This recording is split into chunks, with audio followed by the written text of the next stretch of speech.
இன்றைக்கு சென்னை மாநகரம் பட்டம் பகலிலே ஒரு அரசியல் கட்சி தலைவர் ஆம்ஸ்ட்ராங் வெட்டி படுகொலை செய்யப்படுகிறார். இன்று வரை உண்மையான குற்றவாளியை கண்டுபிடிக்க முடியவில்லை.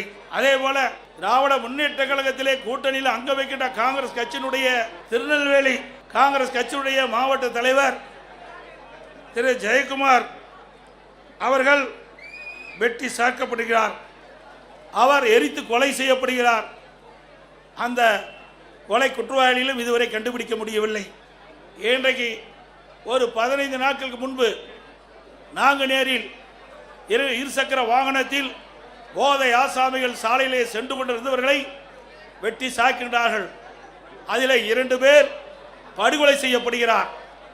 அதே போல சிவகங்கை மாவட்டம் அந்த பகுதியில் இருசக்கர வாகனத்தில் போதை ஆசாமிகள் சென்று கொண்டிருந்த பொழுது சாலை ஓரமாக நின்றவர்களை வெட்டி சாய்க்கப்படுகின்ற காட்சி இந்த ஆட்சியிலே பார்க்கப்படுகிறது.